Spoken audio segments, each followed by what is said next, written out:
Welcome there. to Becky's House of Sewing. Ron's here. Ron's here. Ron's here. Favorite neighbor, Ron? Right. Mia. And Mia is here. Mia Louise. Giving Ron a good barking, too. That's right. No, she's fine. So, Becky's House of Sewing. This is where we talk about all things thread and needle.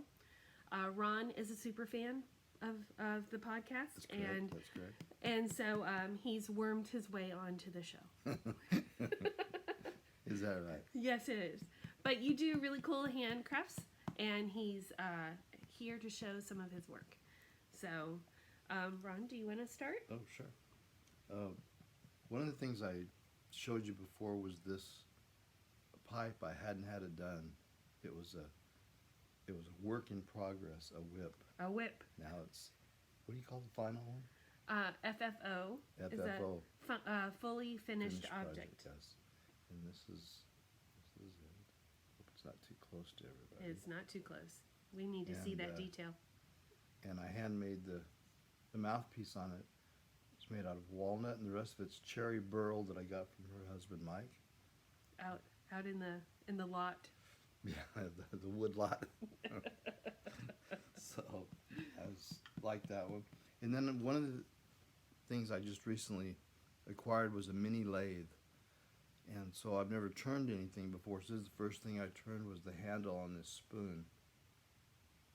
And then I hand carved the bowls, what they're called. Let me pull it back a little bit because it's a Just little shiny. Okay, sorry. The light that I have is a little shiny on it. Mm-hmm. It doesn't help that you greased everything up before you came. Well, I wanted it to look good. Look how pretty. So, just like any good person getting into a new craft, he bought new tools. That's correct. Not everybody's happy about that, but there was that one. The Foster family fully supports that. Oh, yes, you okay, did. just I bought some of your old tools.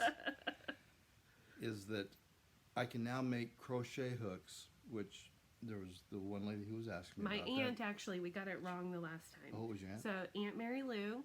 Okay. So, yeah, so I can start making be those drinking if I'm mentioning names here. Ron and Mary Lou. That's right. And also for Tula, I don't know if I can. Yeah, of course. She requested She's also a super fan. Oh, good. Yeah, a good friend of mine. Special tailor's clapper, which is a 12 by 12, which is kind of an unusual size for it. But I do have a piece of wood I believe I'm going to be able to make with her, so I'm going to contact her. Oh, good. Get that done. She'll be thrilled. So it was adorable when Tula actually said, I want a 12 by 12. Ron's like, why would she want a 12 by 12? I'm like, oh, that's right. You that's a normal size of a block. A 12 by 12 block in a quilt square is, that's why she wants to press that whole block at once. Yeah, it took me a while to figure out why did she want that size, because they're generally in different sizes of that. And also I have a coffee scoop. This, of course, I bought. But this is made of spalted tamarind. It's a tropical fruit tree from Africa. You didn't tell me that part earlier. I did not. Tropical. It's actually, yes, it's edible fruit. It's kind of a sweet and sour fruit. I looked it up last night to make sure I had it right. But look at Mia's nose, like in the bottom of the screen. What is that? What is that? Yeah, put it on your nose. So that's a tablespoon, good for coffee. Have you tried it out in your coffee yet? Actually, there's probably some coffee grounds right in there. Use Perfect. It every day. Use it every day. And then one more thing I have is a mallet. I like making mallets. You learn so much of the woodworking from a mallet, the different process you So do. this is a different mallet than you brought the last time. That's right. Okay. Yeah, this is not the same. This one actually is that cherry burl that I got from her husband Mike from the wood pile. And you can see so pretty, that cherry burl. it really is. I mean, I had no idea what Mike had in the driveway. Just had a big hunk of wood one day and thought, what's wrong with that guy? But and then this little piece there. We don't have enough time in the show for that. That's right. Corian that Mike had given me of his dad's. And so this is ash in the center. Do I have it? A little better here. And, Guess who's calling me right now? oh, Big Mike. And the handle is olive wood, which I hadn't seen before. I just thought it was fascinating when I picked up a piece of it and started working on it a bit. So, some mallet. And so I'm learning to do different things with that on that lathe. And I've got several other new items. We got a bandsaw and a different kind of a sander, electric sander. So I'm learning all kinds of things. Well, cool. But it's quite a good time learning all these things. The dog is very active. I think we're here. going to have to pause here or start all over here shortly. My husband needs some help. Thanks to my husband, I get to edit. And you didn't even hardly notice. But we're That's right. back! That's right. So, your mallet was beautiful, sir. Well, thank you. And all your stuff is beautiful. You were just asking me what this was. It's part of my haul. It's called a marma stick. And you use it, they say in the directions to put like oil or lotion in your hands and then rub it in with this. But it has different little sections so that you can massage essentially into different areas of your hand or trigger points or something like that. Oh, I don't know what kind of wood it's made out of. I'm not sure if it's stained. But or what it is. I got this because I listened to a podcast called, I knew I should have written this down. It's with Stephanie Socha, and it's Make and Decorate with Stephanie is the name of it. And she does a lot of long form interviews with a lot of quilter, crafter type people. And she did a second interview with Heidi Parks, Parkes. And she is a modern quilter that does a lot of hand sewing and uses reclaimed fabric and textiles, and has an artist background. She's just very interesting to listen to. And she does on YouTube a whole series of hand yoga exercises because as creators you have to protect the hands. And I'm starting to have a little issue with my thumb. I'm having a little carpal tunnel because I'm using my needle like this, and so I can't have that. No. So she talked about the marma stick and loved it, and I harassed her for the link. So I got one. Very good. I like that. All right. Well, What did you get anything done? Well, I did. So I'm part of two sewing groups, one in the Rock Hill area, Rock Hill, South Carolina, and we are going to have an ornament exchange. So if you're part of the Sew Yo stitching group and you don't want to see this, we're just going to exchange there, so I don't know who this is going to. But I'm going to do this. And this is my second attempt. This is Lori Holt. She has a lot of stitch cards that are real small. You can see, I can't show the team, but I can't show the chart. But So this would be an ornament you'd hang on a tree? correct. Okay. So there it is. yep, I'm almost done with this one. And again, this is my second attempt. In finishing the first one, it got a little messed up. I wasn't pleased with it. That looks like very thick material. Well, this is old. Of course. Okay, so a lot of this, a lot of my stuff is. I found a lot of different things while looking for more things. So I messed up my first ornament, and so I was like, I'm just gonna make something entirely different. So this is a work in progress too. It's a little Christmas hen. And I need to fix it and give it an eye. And I thought that would be real cute just to kind of stick in a tree. It's also could be a pin cushion.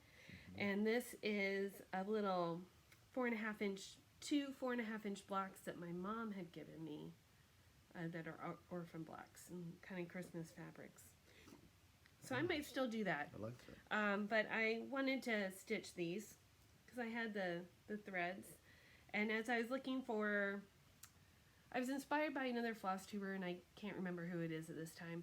They did an ornament on paper, and I'm pretty sure I have some perforated. There's like stitching paper that's perforated just like these holes are on the fabric. And I was looking for that, and then I found all this red fabric, and I was like, I'll just do the red fabric. So Lord only knows how old this is.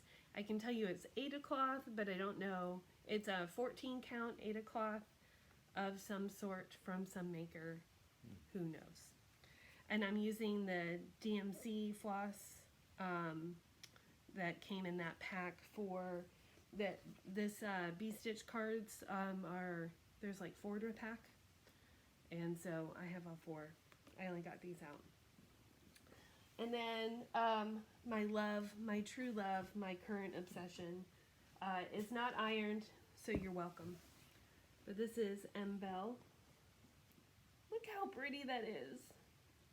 Oh, that is. Little black and white. So this is 36 count. I'm using, there's all kinds of threads. You're welcome.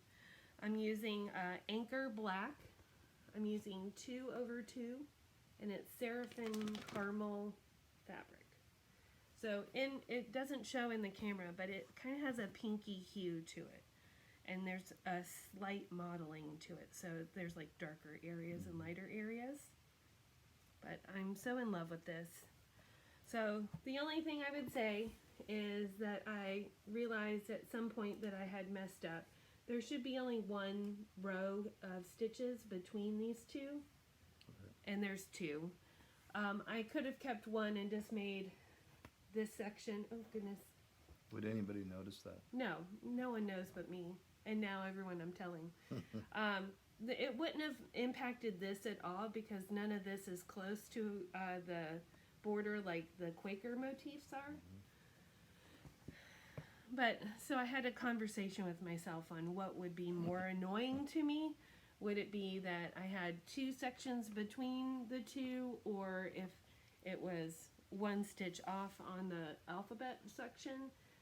And I figured my rationale was that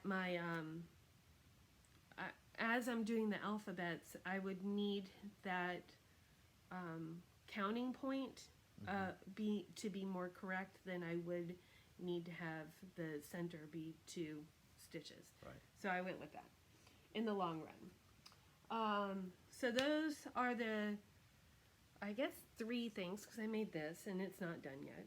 I need to fix the tail feathers a little bit. I need to take that stitching out and hand stitch it. I don't like it. And give it an eye. But I thought it was cute. Little chicken, little hen, little hen. Okay. So things that I completed. Well, I also worked on this a little bit. So my nutmeg hand quilting. I think there's a possibility that my dog has eaten that one. I was gonna ask her. So I don't know. I don't know what I'm gonna do with that. But I got this one block kind of completed, and then I started on this other block, and I've clipped the other 2. I don't have this 100% done yet, so I don't have all the diamonds on. So I am stitching this in the way that the Tales of Cloth team recommends, which is putting the triangles on first and then the diamonds on, because you can kind of be continuous. So like you could do this all the way around, and then when you get to the stopping point, then you can start with the diamond and then work your way around with a continuous thread. I don't think I'm as accurate. I don't think, and now this is very minute, but there's like some of these corners here, like I've done a good job of tightening them up, but because you have a lot of play when you're doing handwork, but there's little holes here. They're not matching up as much as well as the first couple I did. And the first couple I did, I attached the triangles to the diamonds and then the diamonds to the solution, or to the hexie. So I might go back to that. Will these all be sewn together at one point? Yes, 105 of them. Oh, that's a lot. Otherwise, I've got 5 done. You're losing some. Oh, Mia, Louise. I don't know why she is into my stitching. She was trying to drag Belle off. That's my favorite. Stop it. Pick that up. Put that over there. So that's kind of what I've been stitching on, and I did complete something. So I have an FFO. Oh, Now it's not cross stitch, but it's an adorable box.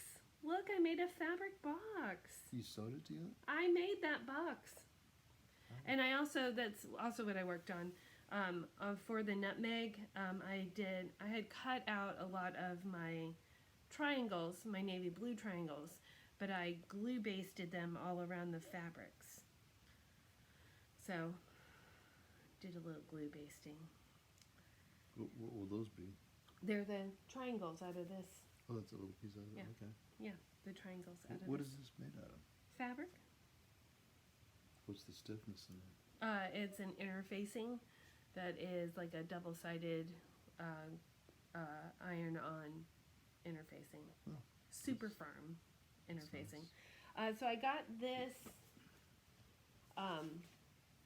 I bought this book, the Stitched Sewing Organizers, because I've been enamored with sewing organizers, and I wouldn't say, like, there's a lot of cute ones in here, but I don't know if they're all exactly what I need or want, but she talks a lot about interfacing and kind of gives you a little bit of a pattern that you can then modify.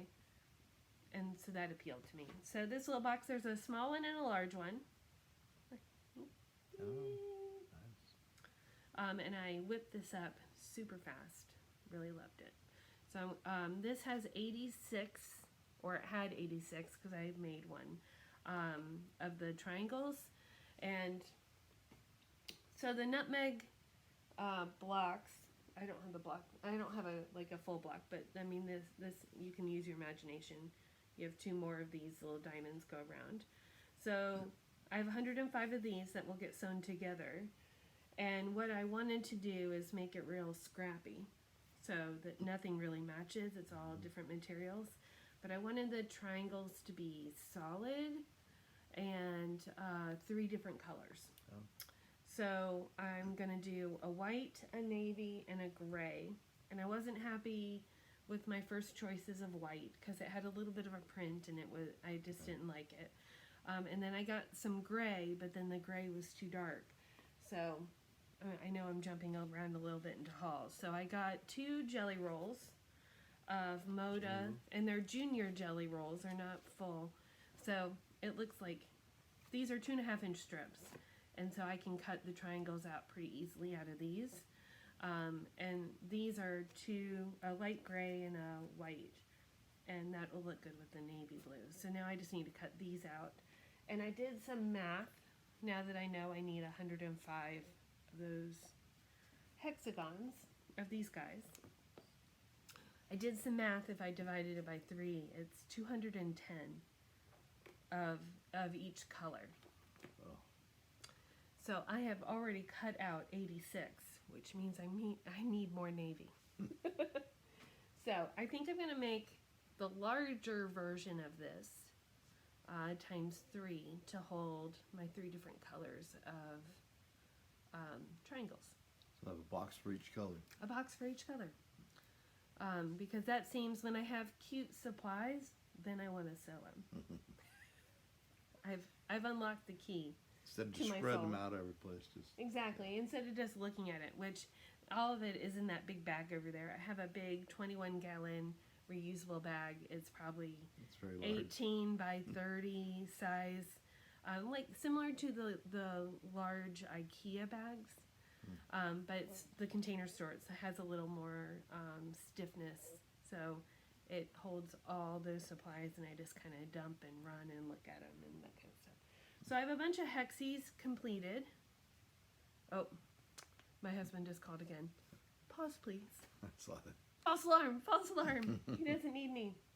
I'm gonna have to do so much editing. I know. He owes me big. All right, so that's my finished object. It's so cute. My husband saw this. He's like, "You need to sell these."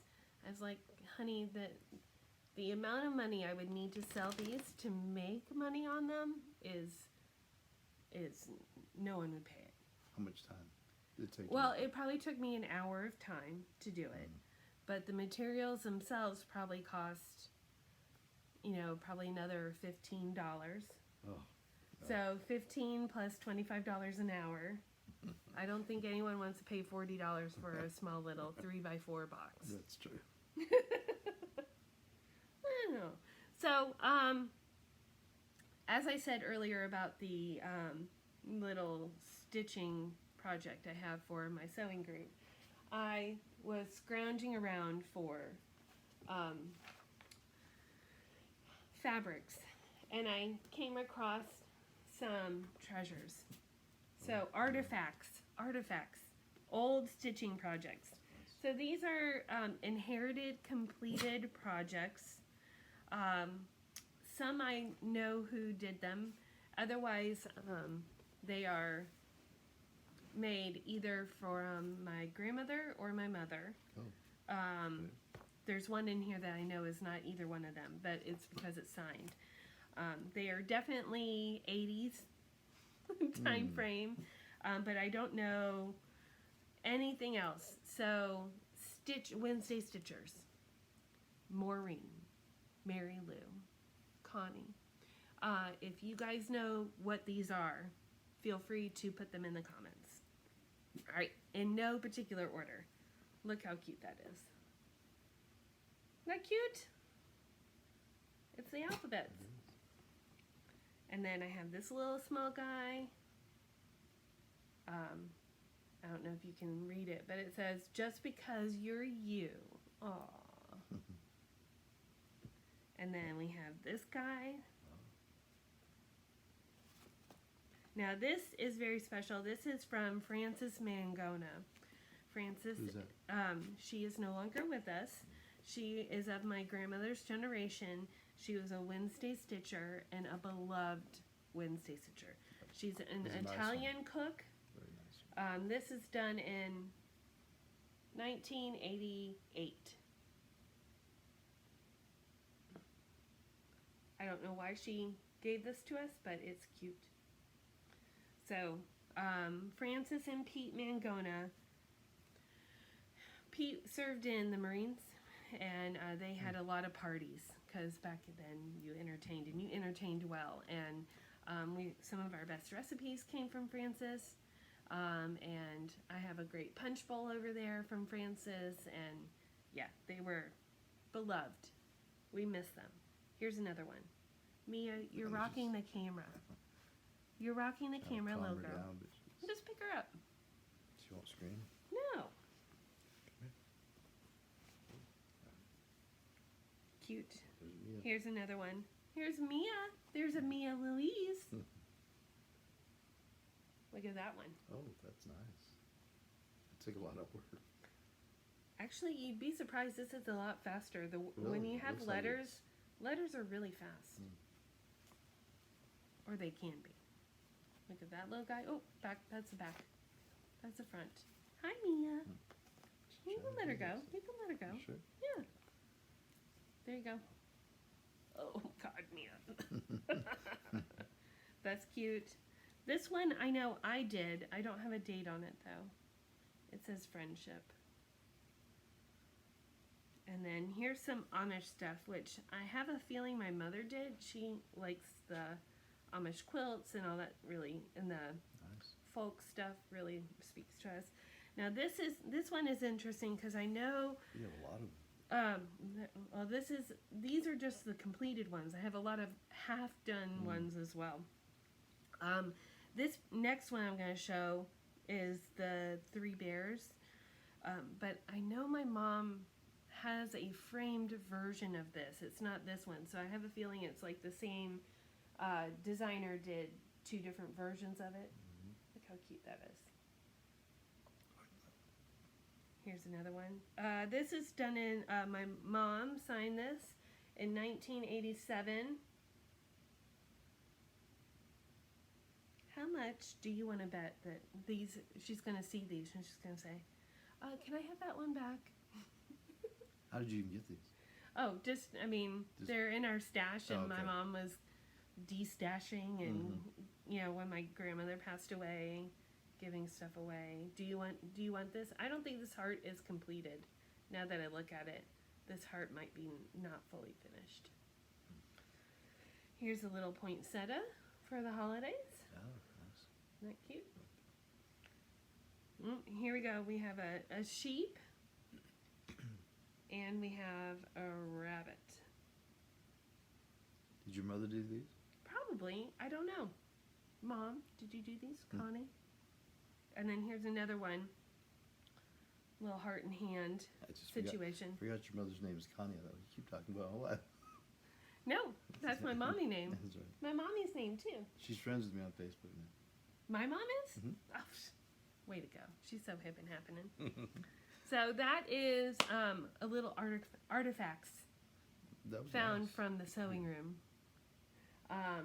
So now I want to talk about some haul stuff. I've shown some of it, but there's more. So it's Christmas time at the Container Store. So we have all the fun ribbons and such. And so I bought some of these ribbons that are pom-poms for finishes. Just to have, because they're 10 yards and I get 40% off because I'm an employee there. So I coffee dyed some of the white. I plan on coffee dyeing probably some of the green and the red as well to kind of make it a little You older actually dye it looking. with coffee? I stuck it in a cup of coffee, Okay. and then I put it in the oven at the lowest temperature just to let it dry off, and then cure. And then, what else did I get? I got this pattern, which is part of my things I want to do while I'm on vacation. We're videoing on a Thursday, not on a Wednesday. Oh, that's true. Because I had to work on Wednesday because we had a big visit. And I was supposed to go on a crafty trip with my mom, but she decided to cancel that. So now I'm having a craftcation and planning to enter into the witness protection program Oh, immediately you are. after this, You probably have to. so that I don't have to go anywhere. So I have this half done, and I cut up the pattern because it had, I didn't have a complete set of the pattern instructions, and they've updated the pattern since I purchased it originally. So I got the new version, and I plan on getting it assembled. Hopefully I'll have it done by the next video. That's my goal. And then for my featherweight, I got that bag for around the case. So this holds the case. Let's see, so you can kind of see. So you can kind of It's made just for the featherweight? for the featherweight case, because a lot of the older cases, and I mean this is a fragile piece, but this particular one is a newer version. So the handle is a little more secure, but they recommend not picking it up by the handle. Again, because you have 11 pounds inside the case usually, and you don't want that to break. So I bought this. I was going to make one. I was inspired by it, and I was going to make one, but then Missouri Star, I was shopping for these guys, and Missouri Star had them on sale, and I was like, well, let's just buy one. So that, and then with my hand, I don't know if I mentioned it yet, but I've had some issues with my thumb.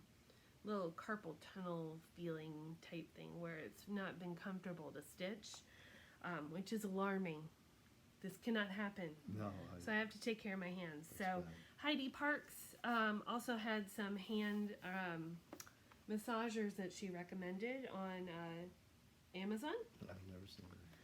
So it was probably about $50, and you just stick your hand in it and turn it on, and Is it warm? it has a heater, and you can make it for a longer time. You can make it really hard. You can make it really soft, but it just kind of squeezes your hand and gives you some more flexibility. So I've been using that like there's no tomorrow.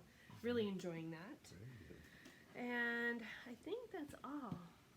You bought a lot of stuff. Well, that's a couple weeks worth too. I haven't videoed in a while, so I'm just checking. I made notes. So things I want to do over the next couple days, so I don't have to go back to work until Monday. Oh, So I didn't Thursday, know. Friday, Saturday, Sunday. Very good. So things I want to do. I want to work on my quilts. that I have not worked on, and I want to get at least 2 quilts done so that I could have them in the quilt show for the guild in March. Oh, We have a where quilt is show. that at? It's going to be at the Union County Agricultural Center. Oh, I'd like to see that. Well, please come. Admission is $8. Oh, that's not bad. It's the first weekend in March. I think it's the 3rd and 4th.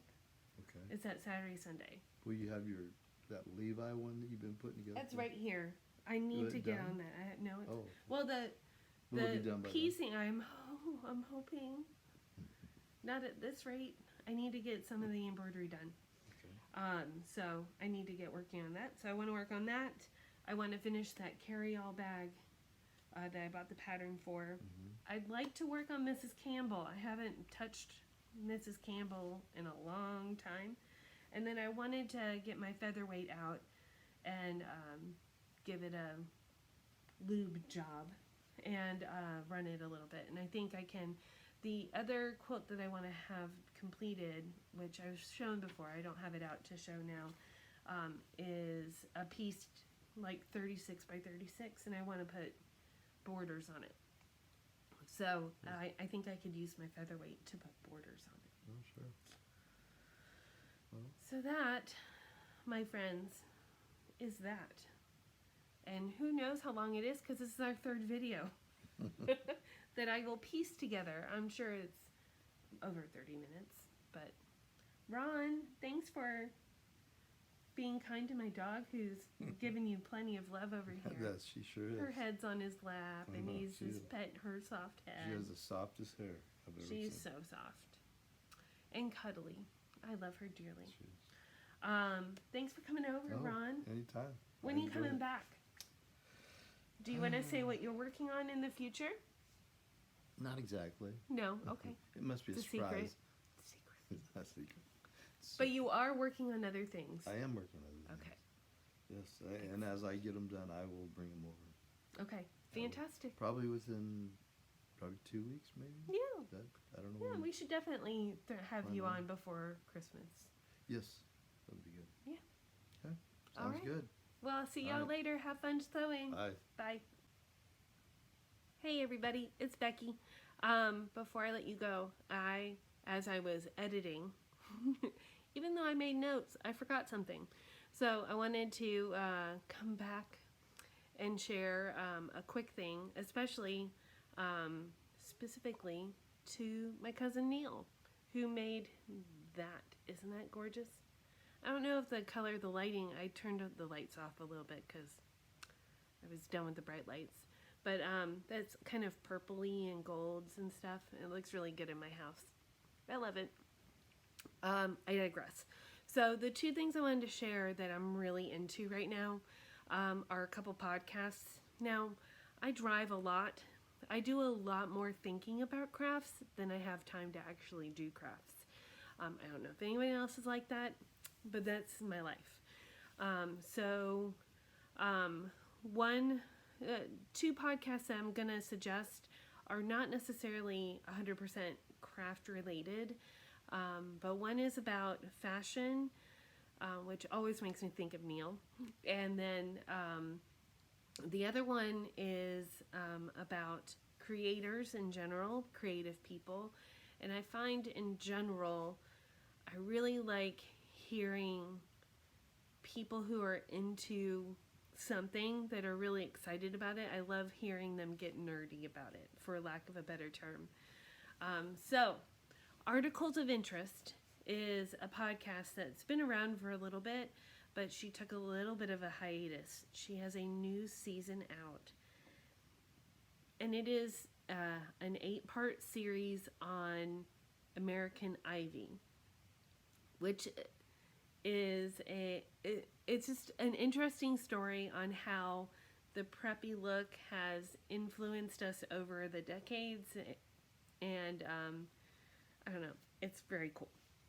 It has a lot of history, talks about different countries, is nostalgic to a certain degree, talks about how Ralph Lauren and Brooks Brothers has influenced politics and the culture and all the things.